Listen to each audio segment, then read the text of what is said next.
إن الحمد لله نحمده ونستعينه ونستغفره ونعوذ بالله من شرور أنفسنا وسيئات أعمالنا.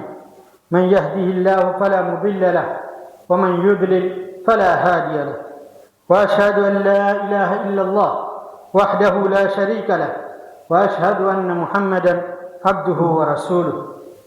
فإن أصدق الحديث كتاب الله وخير الهدي هدي محمد صلى الله عليه وسلم وشر الأمور محدثاتها وكل محدثة بدعة وكل بدعة ضلالة وكل ضلالة في النار. أما بعد، عباد الله، أوصيكم ونفسي بتقوى الله عز وجل فقد فاز المتقون. يقول الله تبارك وتعالى: يا أيها الذين آمنوا اتقوا الله حق تقاته ولا تموتن إلا وأنتم مسلمون. عباد الله، اعلموا أن دعوى محبة الله عز وجل أمر يتدرج إليه كل أحد، لكن الأقوال بلا برهان تعد دعاوى باطلة. وقد جعل الله تعالى الميزان الدقيق والعلامة الصادقة لهذه المحبة في كتابه المبين، فقال سبحانه وتعالى في سورة آل عمران بعد أعوذ بالله من الشيطان الرجيم: قل إن كنتم تحبون الله فاتبعوني يحببكم الله ويغفر لكم ذنوبكم والله غفور رحيم.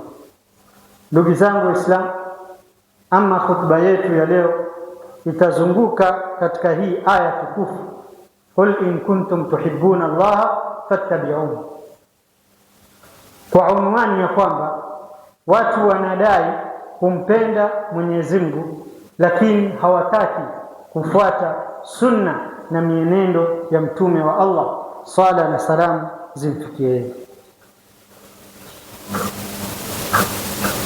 ادعاء محبة الله سبحانه وتعالى لا يصح ولا يقبل إلا بالبرهان العملي المتمثل في اتباع النبي صلى الله عليه وسلم. فالآية الكريمة سميت بآية المحنة لأنها الفاصل بين الصادق والكاذب في حب الخجل، وثمرة هذا الاتباع هي نيل محبة الله ومغفرة الذنوب. أما kudai kumpenda Allah subhanahu wa ta'ala haikubaliwi wala haisihi pasina dalili ya kivitendo na kumfuata mtume wa Allah, swala na salamu zimfikie. Kwa sababu hiyo ndio ikaitwa hii aya biayatul mihna, aya ya mtihani na ikhtibar, wapima watu kwamba je, wanampenda mtume, wanampenda Allah kikweli kweli au wanasema urongo. Kwa sababu gani? Ndio ikaitwa hii aya ayatul mihna, kutaka kuwapambanua baina ya wakweli ni kina nani na waongo ni kina nani, ili tujue ni mahaba ya ukweli au ni urongo waliopanga wao. Kwa sababu kama mtu anampenda Allah kisawasawa, lazima atapata matunda ya kumfuata mtume, sala na salamu zimfikie yeye, kwa kupata kupendwa na Allah, vile vile kusamehewa madhambi yake.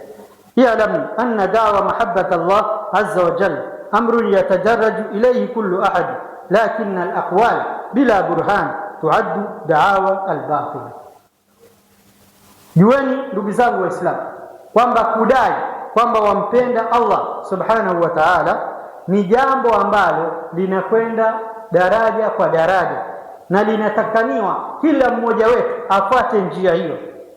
Lakini kusema tu maneno pasina kuwa na dalili yoyote ambayo inakupelekea wewe katika kumpenda Allah, nayo ni kumfuata mtume wake, basi itakuwa ni madai ya urongo, madai ya batil, wala si ya kweli.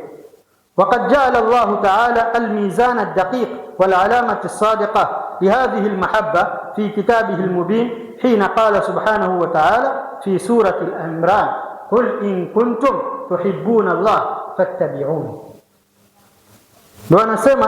ndio maana Allah subhanahu wa ta'ala akajalia kuwa na mizani iliyo na uadilifu na alama ya kweli ya kuonyesha kwamba watu wanampenda Allah subhanahu wa ta'ala. Ndio katika kitabu chake kitukufu akaleta aya kama hii pindi aliposema, ikiwa ni mnampenda Allah kikweli kweli, fattabi'uni, basi nifuateni mimi. Anaambiwa mtume wa Allah awaambie masahaba zake na wale waliokuwa pamoja na yeye, na khitab inaturujia pia sisi kwamba kama kweli nyinyi mna mahaba ya ukweli kabisa ya kumpenda Allah, basi mfuateni mtume wake. Lakini pasina kumfuata mtume, hayo ni madai ya urongo, hayo ni mapenzi ya urongo, wala hayana ukweli wowote. Alafu matunda yake ni nini baada ya kumpenda na kumfuata mtume? Yuhibbukumullah, Allah subhanahu wa ta'ala atawapendeni nyinyi, wa yaghfir lakum dhunubakum, na atawasameheni madhambi yenu. Kwa hivyo hili ni jambo kubwa ambalo kila Muislamu analitarajia hapa duniani, kwamba kesho akhera ukifika uwe umependwa na Allah na vile vile uwe umesamehewa madhambi yako yote. Na yatapatikana vipi? Lazima tupitie kwa mtume wa Allah subhanahu wa ta'ala, ndio tumfuate yeye, ndio tupate mahaba ya Allah subhanahu wa ta'ala. Wallahu ghafurur rahim, na Mwenyezi Mungu ni mwingi wa kusamehe na mwenye huruma. Lakini kwa watu gani? Kwa wale ambao wanamfuata mtume wake sallallahu alayhi wasallam. Hadhihi al-ayatu al-karima hiya ayatu al-hakima au al-hakimiyya wal-mihna, faman idda'a hubba Allah ولم يسر على الهدى على الهدي المحمدي ولم يلتزم بأمر رسوله صلى الله عليه وسلم نهيا وأمرا فهو كاذب في دعواه حتى يوافق عمله الشرع. Anasema hii aya tukufu ni aya iliyokuja kupambanua waziwazi na kuhukumu vipi kunapatikaniwa mahaba ya kumpenda Allah subhanahu wa ta'ala.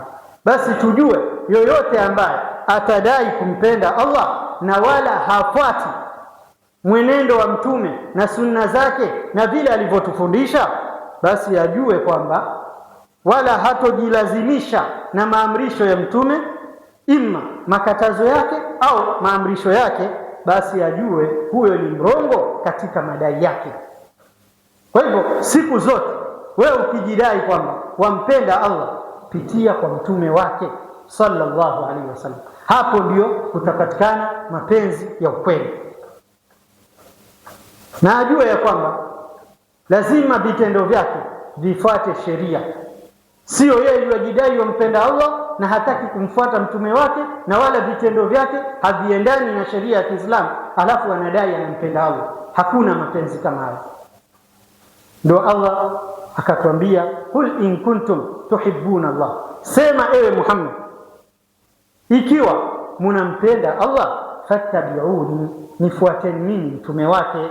Yani Muhammad sallallahu alaihi wasallam anaambiwa aseme namna hiyo. Kisha yuhibbukumullah wa yaghfir lakum dhunubakum, hapo ndio atawapendeni nyinyi Allah subhanahu wa ta'ala na atawasameheni madhambi yenu. Lakini kwa kupitia nani? Kwa kupitia mtume wa Allah, sala na salam zimfikie yeye. Ayuha almuslimun, inna ittiba' alhaqiqi linnabiy sallallahu alayhi wasallam yatadamman al-umur al-ati, hakika kumfuata mtume wa Allah kikweli kweli imefungamana na mambo yanayofuata. Awala, ya kwanza, ta'atu amrihi, ni kufuata au ni kutii maamrisho yake. Wal tamassuk bi sunnatihi fi dhahir wal batin, na kushikamana na sunna ya mtume kwa uwazi na kwa kujificha. Yani ukiwa uko mbele za watu unafuata sunna za mtume, na ikiwa uko peke yako unafuata sunna za mtume. Kwa hivyo hili ni jambo la kwanza. Kama kweli wewe wataka kumfuata mtume, ni umtii maamrisho yake wazi wazi, na ukiwa uko peke yako. Thani, ijtinabu nahyihi, kujiepusha na makatazo yake. Kila jambo ambalo wamelikataza sisi tujiepushe nalo. Walbu'd an kulli ma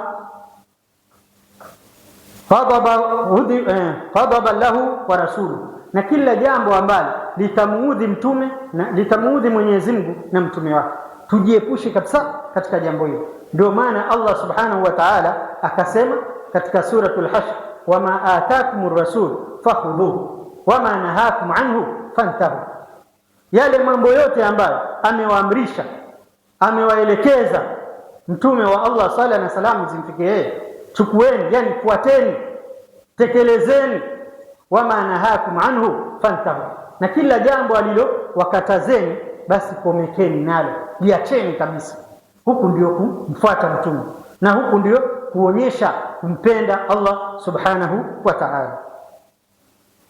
Amma thalith, ta'dhimu hadihi, kutukuza uongofu wake, kutukuza uongofu wa mtume sala na salamu zimfikie yeye, na kumfanya yeye mtume ndio kudwa, ndio kiigizo chema ambacho sisi Waislamu tunafaa kuigiza, kama vile alivyotuelezea Allah subhanahu wa ta'ala kwamba mmekuwa nini, muna kiigizo chema kwa mtume wa Allah sala na salamu zimfikie yeye. Kama hatumfuati mtume, basi tutapata vipi kumpenda Allah subhanahu wa ta'ala? Lazima tufuate uongofu wake vile alivyotulekeza, fil akhlaq, katika tabia, wal muamala, na katika muamala wetu. Vipi tunashirikiana na watu, vipi tunafanya biashara, vipi tunaishi. Mtu aishi Kiislamu, sio Uislamu unauacha msikitini peke yake, la, inatakaniwa maisha yako yote iwe ni Uislamu, katika ibadat, katika muamalat, katika kila kitu. Lakini sio wewe ni Muislamu ukiwa msikitini, ukitoka nje si Muislamu, au wachukua tabia na muamalati ambazo si za Kiislamu. Hii haitakaniwa. Inatakaniwa kama vile alivyotueleza Allah, udkhulu fi silmi kafa, ingieni katika Uislamu mkiwa mko full kabisa, wazima wazima, sio umeingia nusu, mguu mmoja ndani mguu mmoja nje. La, ukiwa Muislamu uwe ni istiqama, kama vile alivyouliza yule sahaba, kulli fil islam amran au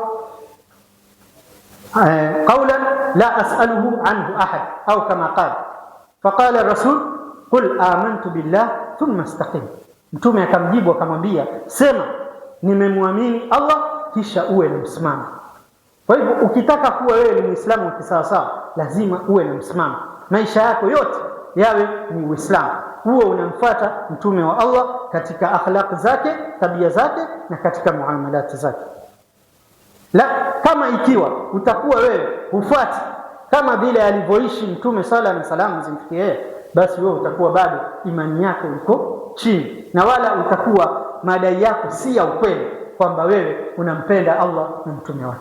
أقول قولي هذا وأستغفر الله لي ولكم ولسائر المسلمين والمسلمات فاستغفروه إنه هو الغفور الرحيم وهو البر الكريم. قولوا جميعا استغفر الله.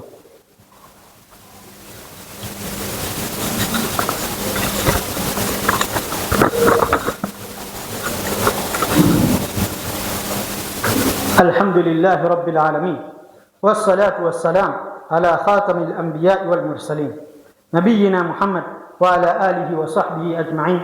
أما بعد، عباد الله اتقوا الله تعالى فقد فاز المتقون. عباد الله، تذكروا دائما أن حب الله ليس مجرد كلمات تتردد على الألسنة، بل هو نور يظهر في الأفعال واستقامة على الطاعات ومسارعة للخيرات. Ndugu zangu Waislamu, tukimalizia ni kwamba tukumbuke siku zote kwamba kumpenda Allah sio kwa kusema peke yake, sio kwa maneno ambayo yanarejelea katika ndimi zetu, la, bali ni nuru ambayo inadhihirika katika vitendo vyetu. Yani maana yake tukifanya vitendo viwe vitendo ni vya kumpendeza Allah subhanahu wa ta'ala na mtume wake sala na salam zimfikie. Lazima kila tunalolifanya liwe linaenda sambamba na sheria ya Allah, linaenda sambamba na sunna ya mtume wake. Lakini sio sisi tunadai kwamba tunampenda Allah na mtume wake, na huku tunaenda kinyume kabisa na yale mapenzi au na vile anavyotaka Allah na mtume wake, itakuwa bado hatujahakikisha yale mapenzi ya kumpenda Allah na mtume wake.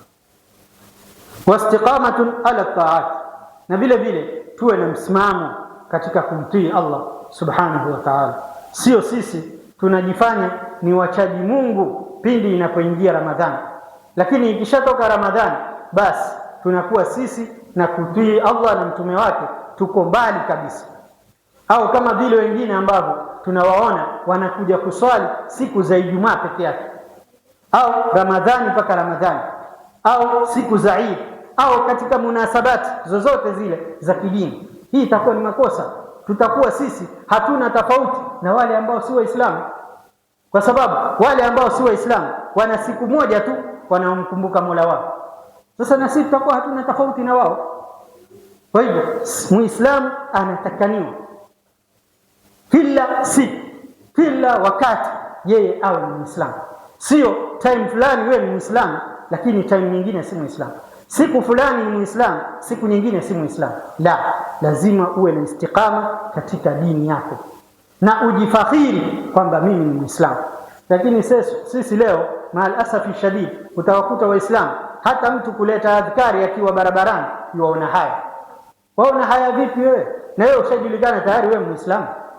Maana shakli yako wewe Muislamu, mavazi yako wewe Muislamu. Kitu gani waona haya? Kwa sababu ukileta adhkari unapata thawabu nyingi mbele ya Allah. Kitu gani kinakufanya wewe usilete adhkari? Mbona basi uoni haya kuimba?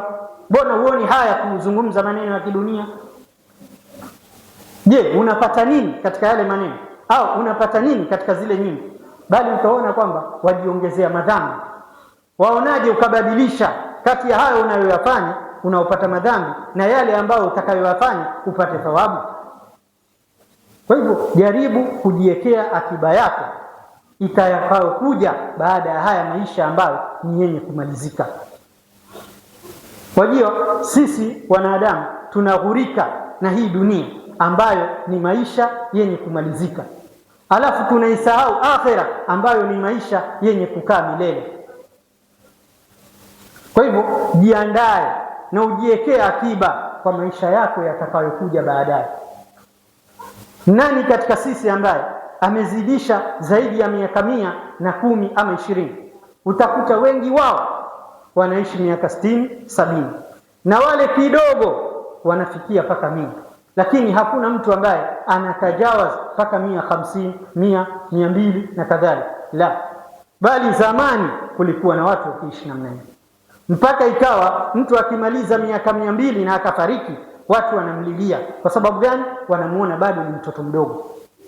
Sisi leo tukishafikisha miaka 40, 50, wewe ushaonekana kwamba wewe ni mtu mzima sasa. Lakini wewe bado tu wataka uangalie dunia yako. Akhera utaiangalia lini? Ushaangalia miaka yote hiyo iliyopita. Basi hii angalau usimpatie Mwenyezi Mungu. Kwa hivyo tujiandae na maisha yatakayokuja baadaye ambayo ni maisha ya milele. Kwa hivyo tuwe na istiqama katika dini yetu. Wa musara'atu lil khairat, na vile vile tuwe na kushindana katika kufanya mambo mema.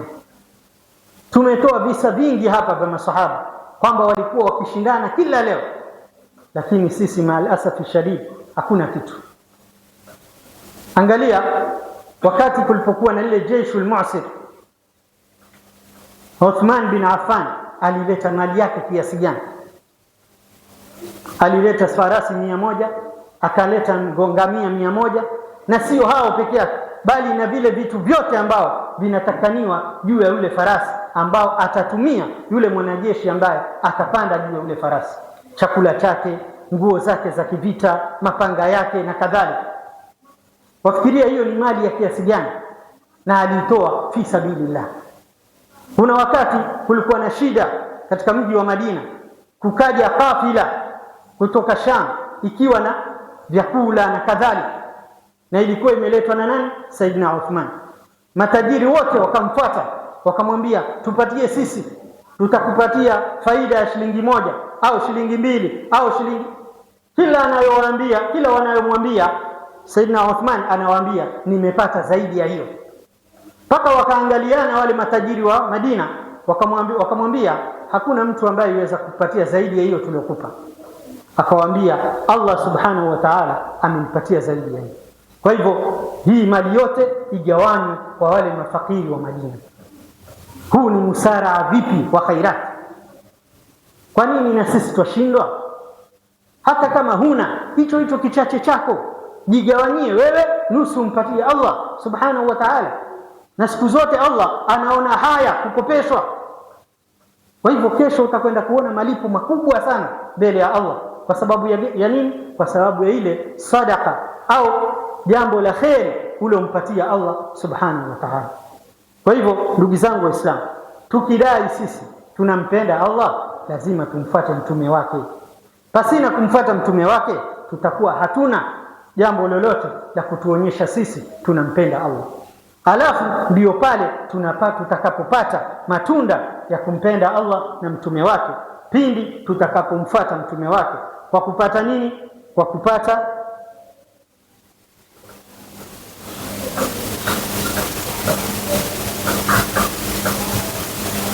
kupata kupendwa na Allah na vile vile kusamehewa madhambi yetu. Lakini tusipofanya hivi, hatuwezi kupata matunda kama hayo. Kwa hivyo tusije tukajidai kwamba tunampenda Allah alafu tunamzushia mtume wetu sala na salamu zimfikie yeye mambo ambayo hakuyafanya. Hii itakuwa tunaenda kinyume na vile alivyotuelekeza Allah subhanahu wa ta'ala. واعلموا أن الله تعالى صلى على نبيه قديما، فقال تعالى: ولم يزل قائلا عليما وآمرا حكيما، تنبيها لكم وتعليما وتشريفا لقدر نبيه وتعظيما. إن الله وملائكته يصلون على النبي يا أيها الذين آمنوا صلوا عليه وسلموا تسليما. اللهم صل على محمد وعلى آل محمد كما صليت على إبراهيم وعلى آل إبراهيم إنك حميد مجيد، وبارك على محمد وعلى آل محمد كما باركت على إبراهيم وعلى آل إبراهيم إنك حميد مجيد. وارضى عن الأربعة الخلفاء السادة الحنفاء وأئمتنا أبي بكر الصديق وعمر الفاروق وعثمان ذي النورين وعلي بن أبي طالب أسد الله الغالب، وغيرهم من الآل والأصحاب وعن التابعين وتابع التابعين وتابعيهم بإحسان إلى يوم الدين. اللهم اغفر للمسلمين والمسلمات والمؤمنين والمؤمنات الأحياء منهم والأموات إنك سميع قريب مجيب الدعوات يا قاضي الحاجات ويا كافي المهمات برحمتك يا أرحم الراحمين. اللهم أيد الإسلام والمسلمين وانصر كلمة الحق والإيمان. اللهم اجعل خير زماننا آخرة وخير أعمالنا خواتمة وخير أيامنا يوم لقائك، وارفع مكتك وغضبك عنا ولا تسلط علينا بذنوبنا من لا يخافك فينا ولا يرحمنا يا رب العالمين. اللهم اصلح أحوالنا وبلغنا مما يرضيك آمالنا، واختم بالصالحات أعمالنا وبالسعادة آجالنا، وتوفنا وأنت راض عنا يا رب العالمين.